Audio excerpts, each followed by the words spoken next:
So this is your fourth and last video on alpha alkylation. In this video we're going to talk about the third technique, which is direct alkylation. And we can do direct alkylation on ketones, esters, and nitriles. So I've given examples of each of these, ketone, an ester, and a nitrile. And so all of these have alpha hydrogens in these examples. You have to have an alpha hydrogen, otherwise you can't deprotonate it and make an enolate. So that's the minimum requirement. We just got done working with malonic ester, which had a pKa of 13, and acetoacetic ester, which had a pKa of 11. Way more acidic than a regular ketone, which pK 19, an ester or a nitrile pKa of 25. So the sodium methoxide we used in the previous two examples isn't going to do anything to these. It will deprotonate a very, very small percentage. So we need a much stronger base to do that. And that base that we're going to use is lithium diisopropyl amide. You remember this from a hindered base when we were trying to favor E2 elimination during the first semester. So LDA is the base that is strong enough and in order to deprotonate these three examples. So the first one, add a mole of LDA and then add some sort of alkyl halide, and we'll deprotonate. This is symmetrical, so we can deprotonate the left or the right, and we get the same enolate that forms. And then we are adding to whichever side we deprotonated, we're adding the alkyl group, and so here is the new carbon-carbon bond that is formed. So that works for a ketone as long as it has alpha hydrogens on it. That also works for an ester as long as it has alpha hydrogens.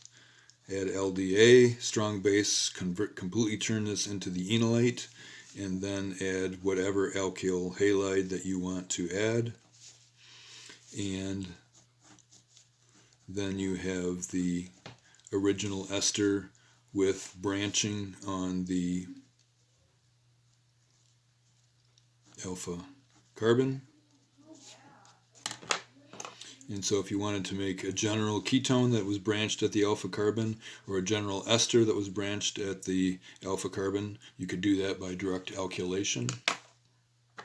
And you can also do that with a nitrile. If we react this with LDA followed by some sort of methyl or primary alkyl halide, always has to be methyl or primary, otherwise you just get E2, and you have this chain here, and your final product, you've added an alkyl group onto the alpha carbon.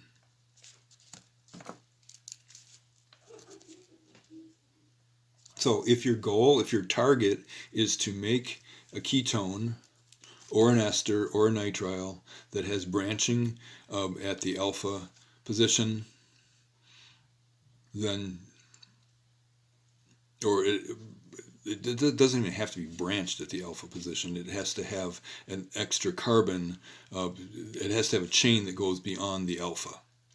Okay, and we'll look at an example where it's not actually branched here, but these all look like they have to be branched there, but they don't have to be. Okay, so this is your method. Start out with your ketone, your ester, or your nitrile. Add LDA, completely convert it to the enolate because this is a very strong base, and then go ahead and react it with your alkyl halide. So here are a couple practice problems. These are our targets.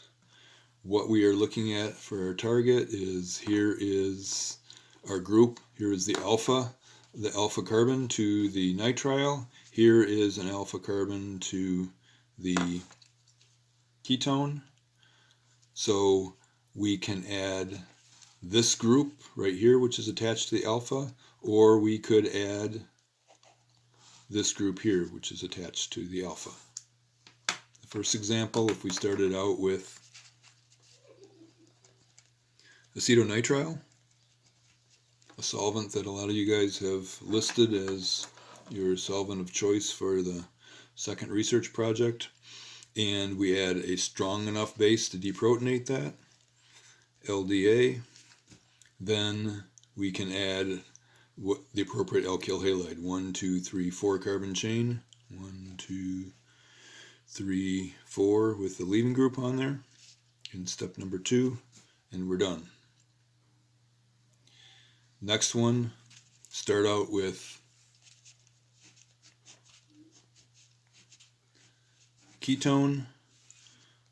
It's a symmetrical one again. If it's symmetrical, then it doesn't matter whether you pull off the alpha hydrogens on one side or the other side. You get the same enolate, LDA, and then we're adding a 3 carbon chain to that. So 1, 2, 3 with whatever leaving group you want on there to make that as your final product. So 3 different methods, and your methods are that you choose depend on what you want as a final product. If you want some sort of generic, some sort of ketone, or some sort of nitrile or some sort of ester, then you can do direct alkylation. If you want to have a carboxylic acid, you need to use malonic ester synthesis, and if you want specifically a methyl ketone, then you can use the acetoacetic ester synthesis. So it's just left to you to practice and get your skills down, and so you can use any of these techniques in synthesis. Here is the set of problems in the chapter. These are the sections that you have just read for today.